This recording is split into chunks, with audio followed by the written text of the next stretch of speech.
ಯುವ ಕವಿ ಸಾಹಿತಿ ವಿಠ್ಠಲ್ ಗೆನ್ನೂರವರ ಪ್ರಥಮ ಕವನ ಸಂಕಲನವಾದ ಜೈನಾಪುರ ಸ್ವಾತಂತ್ರ್ಯ ಸೇನಾನಿ ವೀರ ಕಾಸಿಬಾಯಿ ಎಂಬ ಗ್ರಂಥವನ್ನು ಲೋಕಾರ್ಪಣೆಯ ಸಮಾರಂಭವು ಯಶಸ್ವಿಯಾಗಿ ನಡೆಯಿತು.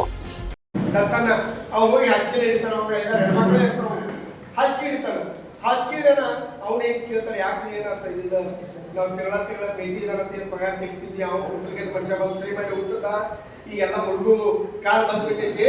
ಮತ್ತು ಕನ್ನಡ ಸಾಹಿತ್ಯ ಪರಿಷತ್ತು ರಾಯಭಾಗ ಆಶ್ರಯದಲ್ಲಿ ಯುವ ಕವಿ ಸಾಹಿತಿ ವಿಠ್ಠಲ್ ಗೆನ್ನೂರವರ ಪ್ರಥಮ ಕವನ ಸಂಕಲನವಾದ ಜೈನಾಪುರ್ ಸ್ವಾತಂತ್ರ್ಯ ಸೇನಾನಿ ವೀರ ಕಾಸಿಬಾಯಿ ಎಂಬ ಗ್ರಂಥವು ಲೋಕಾರ್ಪಣೆ ಸಮಾರಂಭದ ಅಧ್ಯಕ್ಷತೆಯನ್ನ ಅಲಂಕರಿಸಿರುವ ಶಿವಾನಂದ್ ಬೆಳಕೂಡ, ಹಿರಿಯ ಸಾಹಿತಿಗಳು, ರಾಯಭಾಗ್ ಕನ್ನಡ ಸಾಹಿತ್ಯ ಪರಿಷತ್ ಅಧ್ಯಕ್ಷರಾದ ಈರಣ್ಣಗೌಡ ಪಾಟೀಲ್, ಸಾಹಿತಿಗಳಾದ ಟಿ.ಎಸ್. ವಂಟಗುಡಿ, ಶಂಕರ್ ಕ್ಯಾಸ್ತಿ, ಅವಳೆ ಕುಮಾರ್, ಗಣಪತಿ ಕಾಂಬ್ಳೆ, ವೀರಣ್ಣ ಮಡಿವಾಳರ್, ಮಿಥುನ್ ಕಾಂಬ್ಳೆ ಮತ್ತು ಅನೇಕ ಯುವ ಸಾಹಿತಿಗಳಿಂದ ಪಟ್ಟಣದ ನಿರೀಕ್ಷಣಾ ಮಂದಿರದ ಸಭಾಭವನದಲ್ಲಿ ಗ್ರಂಥ ಲೋಕಾರ್ಪಣೆಗೊಂಡಿತು.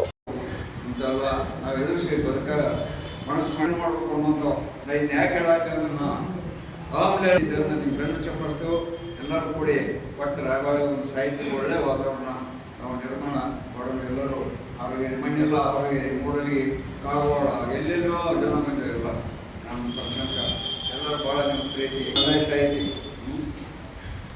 ಅದರ ಹೆಸರು ಪ್ರಣಾಳಿಕೆ. ಈ ಸಂದರ್ಭದಲ್ಲಿ ಈ ಗ್ರಂಥ ಲೋಕಾರ್ಪಣೆ ಸಮಾರಂಭದ ಅಧ್ಯಕ್ಷತೆಯನ್ನ ಅಲಂಕರಿಸಿರುವ ಶಿವಾನಂದ್ ಬೆಳಕೂಡ್, ಸಾಹಿತಿಗಳಾದ ಟಿ.ಎಸ್. ವಂಟಗುಡಿ, ಕುಮಾರ್ ಅವಳೇರವರು ಮಾತನಾಡಿ, ಕನ್ನಡ ಸಾಹಿತ್ಯವನ್ನ ಉಳಿಸಿ ಬೆಳೆಸಿ ಮತ್ತು ಪೋಷಿಸಲು ಯುವ ಕವಿಗಳು ಮತ್ತು ಸಾಹಿತಿಗಳು, ಬರಹಗಾರರು ಎಲೆಮರೆ ಕಾಯಿಯಂತೆ ಮರೆಯಾಗಿದ್ದಾರೆ. ಅವರನ್ನ ಗುರುತಿಸಿ ನಮ್ಮ ಈ ಕನ್ನಡ ಸಾಹಿತ್ಯ ಪರಿಷತ್ತು ಅಳಿಲು ಸೇವೆ ಮಾಡುತ್ತಿದೆ ಎಂದರು. ಜೈನಾಪುರ ಸ್ವಾತಂತ್ರ್ಯ ಸೇನಾನಿ ವೀರ ಕಾಸಿಬಾಯಿ ಕವನ ಸಂಕಲನ ಬರೆದ ಯುವ ಕವಿ ಮತ್ತು ಸಾಹಿತಿಗಳಾದ ವಿಠ್ಠಲ್ ಗೆನ್ನೂರವರನ್ನು ಸತ್ಕರಿಸಿ ಯುವ ಸಾಹಿತಿ ವಿಠ್ಠಲ್ ಗೆನ್ನೂರವರು ಅತಿ ಎತ್ತರ ಮಟ್ಟಕ್ಕೆ ಬೆಳೆಯಲಿ, ಅವರ ಸಾಹಿತ್ಯವೂ ಸಹ ನಮ್ಮ ಕನ್ನಡ ಸಾಹಿತ್ಯವನ್ನ ಸಂಪದ್ಭರಿತವನ್ನಾಗಿ ಮಾಡಲಿ, ಇನ್ನು ಹಲವಾರು ಕವನ ಸಂಕಲನಗಳನ್ನು ಬಿಡುಗಡೆ ಮಾಡಲೆಂದು ಹಾರೈಸಿದರು.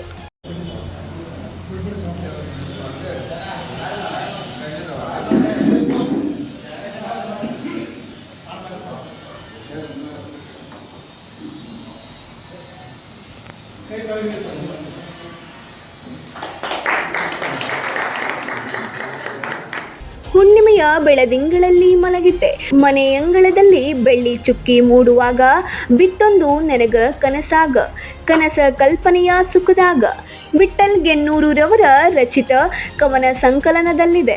ಈ ಸಂದರ್ಭದಲ್ಲಿ ಶಿವಾನಂದ್ ಬೆಳಕೂಡ್, ಈರಣ್ಣಗೌಡ ಪಾಟೀಲ್, ಟಿ.ಎಸ್. ವಂಟಗುಡಿ, ಶಂಕರ್ ಕ್ಯಾಸ್ತಿ, ಕುಮಾರ್ ಅವಳೆ, ಗಣಪತಿ ಕಾಂಬ್ಳೆ, ವೀರಣ್ಣ ಮಡಿವಾಳರ್, ಸಾಗರ್ ಜಂಡನವರ್, ಮಿಥುನ್ ಕಾಂಬ್ಳೆ, ಶ್ರೀಶೈಲ್ ಶಿರೂರ್, ಅನಿಲ್ ಮೋಹಿತೆ ಮತ್ತು ಬಸವರಾಜ್ ಕಾಂಬ್ಳೆ ಈ ಕಾರ್ಯಕ್ರಮದಲ್ಲಿ ಉಪಸ್ಥಿತರಿದ್ದು ಮಿಥುನ್ ಕಾಂಬ್ಳೆ ಅವರು ನಿರೂಪಿಸಿದರು.